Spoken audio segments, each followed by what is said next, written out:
But as we gather today, we're going to continue our series called Be Salty. As we look at those countercultural, those provocative, those grace-filled statements that Jesus made to those who were gathering around him to see who is God and what might God be saying to them. And some of them are even looking for hope. They're looking for healing. They were looking for something. Maybe they couldn't even name what it is. And Jesus made these announcements to them of who it is that God blesses. But they're also an invitation to us. An invitation to us to live the way Jesus is calling us to live. To live, well, salty. To be the salt of the earth. To be the light of the world. And so the question that we've had throughout this series is this, is if this is the way that Jesus is calling us to live, and this is the kind of life that God blesses, and this is the way in which we know that God's grace is upon us, and we see that God's grace is with us, even the most unlikely of places. If this is the way that God works in our lives and the way that we know God and who it is that God is calling us to be and to become, then what would it be like if we actually took Jesus at his word and we were salty and we lived out these Beatitudes, that we put them into practice in our life, whether with our family or at our jobs, wherever we might go. We said, Jesus, this is the way I want to live. What would that look like? And so, as we pick it up in Matthew chapter 5, if you have a Bible, you can open up to Matthew chapter 5, or we do have Bibles over here on the cart, and so if you need a Bible, feel free to go ahead and get up. And we're family here, so if you need to get up and get a Bible, it's no big deal. You can go ahead and grab one of those, but we'll be in Matthew chapter 5. And it begins in this way, that when Jesus saw the crowd, then he went up on a mountainside and sat down, and his disciples came to him, and he began to teach them, saying, "Blessed are the poor in spirit, for theirs is the kingdom of heaven. Blessed are those who mourn, for they will be comforted. Blessed are the meek, for they will inherit the earth. Blessed are those who hunger and thirst for righteousness, for they will be filled. Blessed are the merciful, for they will be shown mercy. Blessed are the pure in heart, for they will see God. Blessed are the peacemakers, for they will be called children of God. Blessed are those who are persecuted for doing the right thing, for theirs is the kingdom of heaven. You are the salt of the earth. If salt loses its saltiness, how can it become salty again? It's only good for being thrown out on the ground to be trampled on. You are the light of the world, a city on a hill. No one lights a lamp and then covers it with a basket, but you light a lamp for all to see the light. So let your light shine for all people, that they may see your good deeds and praise your Father who is in heaven." Well, seeing how we're kind of getting to know each other a little bit, you're getting to know me and I'm getting to know you, and we have a little party tonight. I figured I could just go ahead and break the ice by telling you one of my most embarrassing moments ever. And I'm a preacher, so I'm prone to exaggeration a little bit, but it's definitely top 5. I mean, it is up there one of the most humiliating experiences I've ever had in my life. And it kind of began in this way, that my first week of college, when I moved away and I went to college, I was driving an automobile that I just loved to have. I couldn't wait to have it. And it was a 1994 Ford Escort GT, 2-door, spoiler, 5-speed. It was a metallic green. This car was slick and practical. I mean, I loved this car. Until it developed probably the most unique mechanical, breakdown that I've ever heard of. Basically what happened was anytime I would turn the steering wheel, the horn would honk. So I lived in an apartment complex, so as soon as I went to go drive out, the horn would honk. I would go to get on the road. As soon as I turned the steering wheel, the horn would honk. And then when I'm driving, if I tried to change lanes, the horn would honk. And then whenever I would get to a stoplight and I would go through the stoplight and I would turn the steering wheel and make a really big turn, sometimes it would just continue to honk the entire time I'm turning the steering wheel. So at first it's kind of funny, but then after a while, it's like, this car honks all the time. And you can imagine that when I'm driving and I've been changing lanes and honking at people, that whenever I pull up at a stoplight and pull up, or people are pulling up next to me and they're looking at me and they're making gestures at me, and I don't think they were trying to make friends. And really the worst was whenever I had to go to Walmart and I'm driving around looking for a parking place at Walmart, and people are going by with their carts, and I'm honking at them, and they're turning around like, why are you honking at me? And I'm trying to pull into a parking spot, and I'm honking, and it was just definitely one of those moments where if there's winning in life, this wasn't it at all. So as Jesus looks out on that crowd that day, he says, "Blessed are the meek, for they will inherit the earth." Well, I have a friend who's not a Christian, and he asked me, he says, okay, so what's going to be your first sermon series whenever you go and be a pastor at Table of Grace? And so I told him, I'm going to talk about the Beatitudes. And so he says, what are those? And I say, well, those are the statements that Jesus made. Blessed are the poor in spirit, blessed are those who mourn, blessed are the meek, for they will inherit the earth. And he says, stop. That one's not true. That one's wrong. That's not the way the world works. But many of us, that's what we believe. We believe that maybe Jesus perhaps kind of got that one wrong. We could say, Jesus, maybe if you had lived a little longer than 33 years, you would have learned how the world works. Maybe you've even thought, Jesus, I don't know how it works in, the carpentry business, but in my business, the meek don't inherit the earth. We just think perhaps maybe Jesus didn't quite get that one right. Because we know who inherits the earth.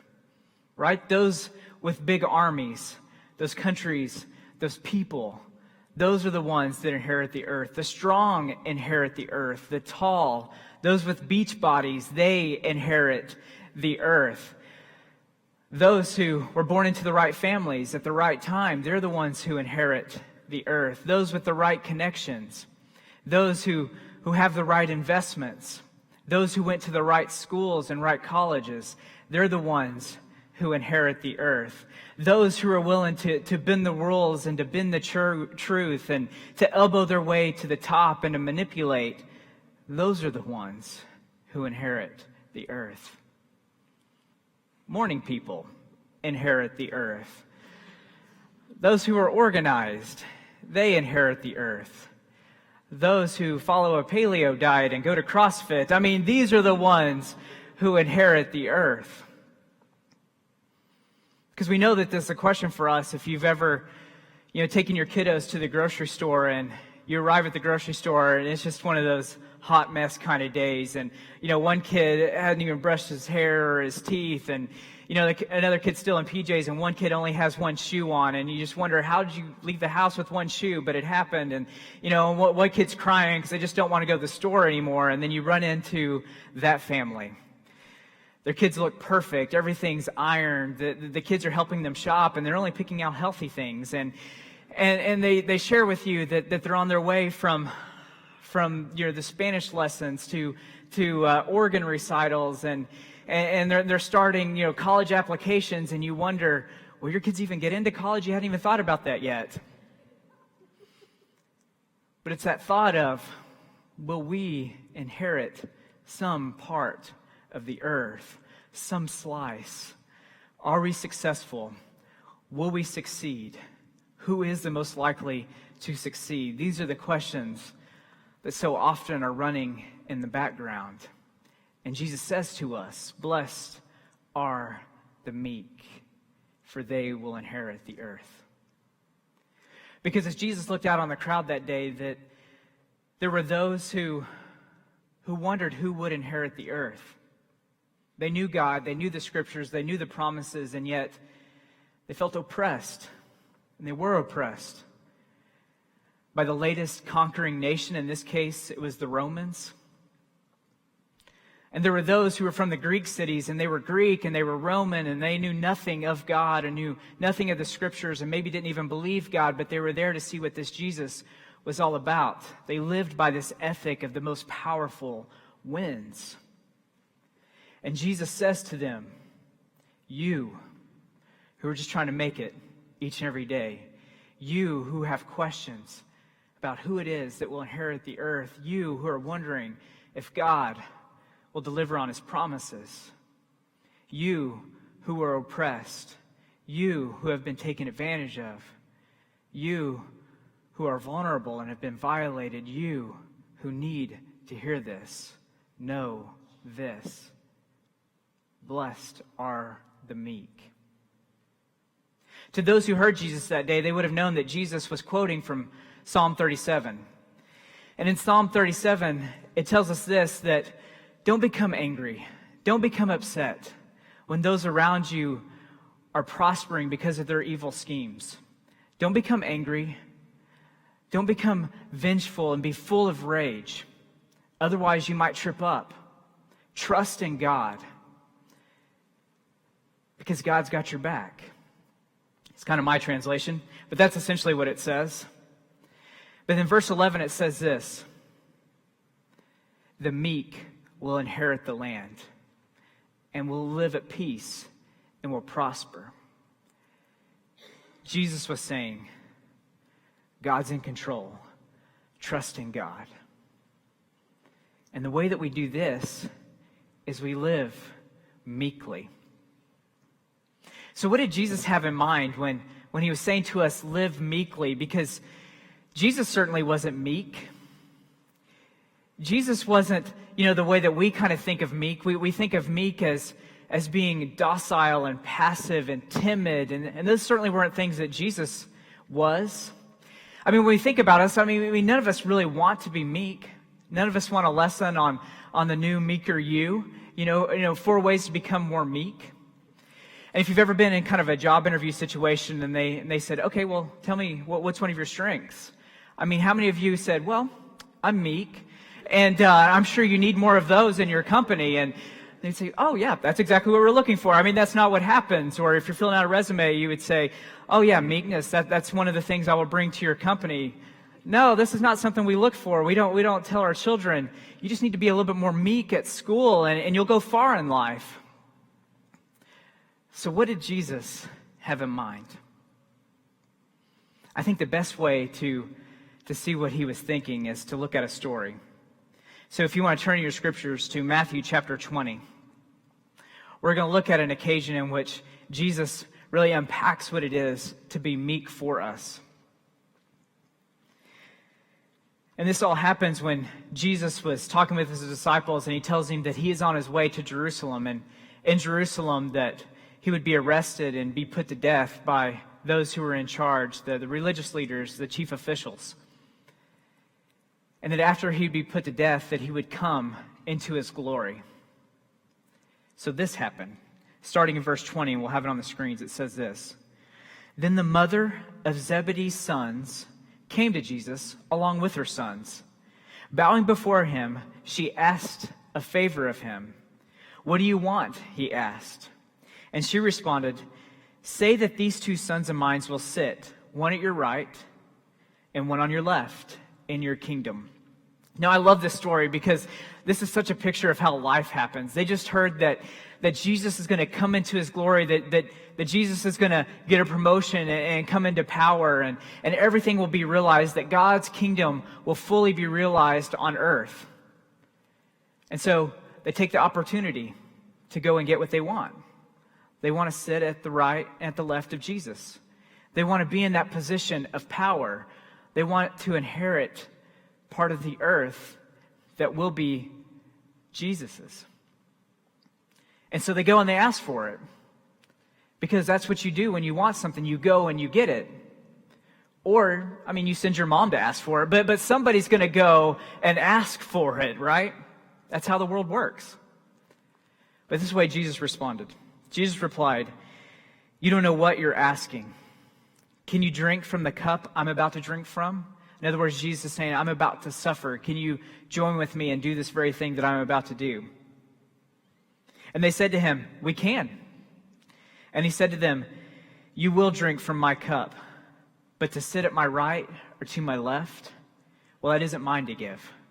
It belongs to those for whom my Father has prepared it.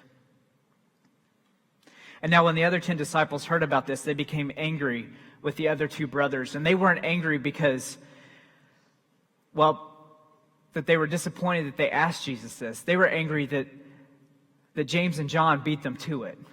That this was what was on their hearts too. They wanted this from Jesus. They wanted to sit at the right and at the left.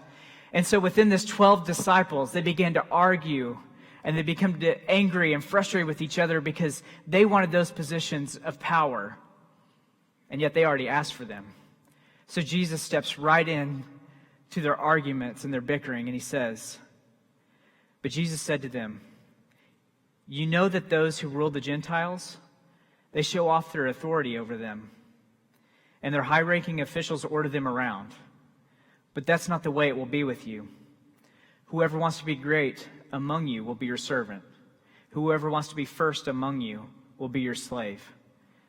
Just as the human one didn't come to be served, but rather to serve, and to give his life to liberate many people.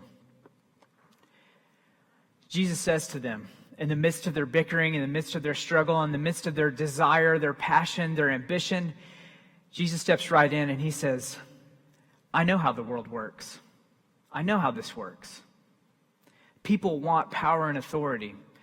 Some people want lots of power and authority. And whatever part of life we're most passionate about, whatever part of life we love the most, whatever part of life we want to direct our energies towards, that's usually where we want that passion and that authority. We want to be in charge. We want to be in control. We want to shape how it is. And Jesus says, I know that's how it works. That's how it works in the world. But that's not how it will work with you.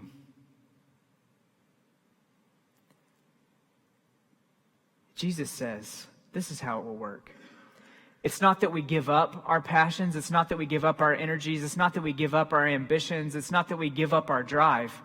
But we redirect all of that. We bring all of that into control towards serving each other. Jesus says, you want to be first? Serve people. Jesus says, you want to be in charge? Serve people. Become their slave. That's what this looks like.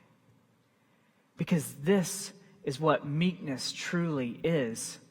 It's not that we're timid and that we're weak and we're docile and we're passive. It's that we take all of our passions, we take all of our strengths, we take our talents, our giftings, everything that we are. We don't reduce them, but we bring them under control to serve those around us in service to God. And in fact, if you're really passionate and you love competition, try to outserve each other. That's what you do. That's what meekness truly is. Because that's the way Jesus did it. Jesus says, I didn't come to be served, but to serve. In Philippians 2, it tells us that Jesus did not take equality with God, something to exploit or to use for himself, but he emptied of himself, becoming a human, becoming a slave. Jesus was the most powerful person who ever lived. But he said, I want to use my power to liberate other people. Because if we take all that we are and we do that, we take all that we are to serve other people, everything that we've been gifted with, everything that we want to do, all of our hopes, dreams, desires, and we use that to serve other people, then we will be blessed. Then we truly will be at a place where we will get to inherit, not take, the earth. That God says, I will give the earth as a gift to those who know how to truly love, and serve other people. So a way that we can do this, and really a way that I think about that really helps me to focus who I am, is to think about this. How can I help? To think about any time that I'm in a situation when I'm on a team and when I'm around other people, when I'm at home with my family, that I think about this and even say this. How can I help? It's a way for me to say, I want to serve you no matter what, no matter what's going on, no matter if I feel overwhelmed. I want to say, how can I help? Because imagine what it would be like in your workplace and on your teams if you said to each other, how can I help? Or if you're making dinner at night and your children come in and they say, how can I help? Or when you're volunteering together and you're meeting people and you're just trying to get something done and everybody has this posture of, how can I help? That would be a way for us to really embrace what it would be to live meekly. But also because we're people who are continuing to grow in our faith, that in addition to having a posture of how can I help, we may need a posture of receiving help. Being able to say, I'm in need of help. Being able to say, will you help me? And when others say, how can I help? Instead of saying, oh no, I've got it, you can say, actually, you can help. Because that's what Jesus does for each and every one of us. Jesus says he came not to be served, but to serve and to liberate us, to set us free, so that we would be the kind of people who would go out into the world and say, how can I help? So as we close our time together, I think a way for us to really position our minds, our hearts, our souls in the right place is to pray the Lord's Prayer. And in that prayer that Jesus gave us, that we were reminded that God is holy, that God is in charge. We are not in charge. And that God provides everything that we need. And truly our hope as Christians, as people who follow Jesus, as people of faith, that it's God's will that would be here on this earth, not our will. And that God would protect us from those things that would tempt us, those things who would come and give us, those places in our world that are evil and dark. God, we need your protection. This prayer focuses our hearts and our minds on those things that are truly important. So I'd invite you as we end our time together to pray this prayer with me, but I also invite you to maybe to begin your day this week praying this prayer. And you can pray it in a way you remember, or if you want to pray it in different ways, there are other translations, there's other ways that you can do the Lord's Prayer, and you can even write a different version of the Lord's Prayer using language and this structure as Jesus taught us to pray. But my encouragement to you is that this week, to have a posture of serving others, to say, how can I help to those around you?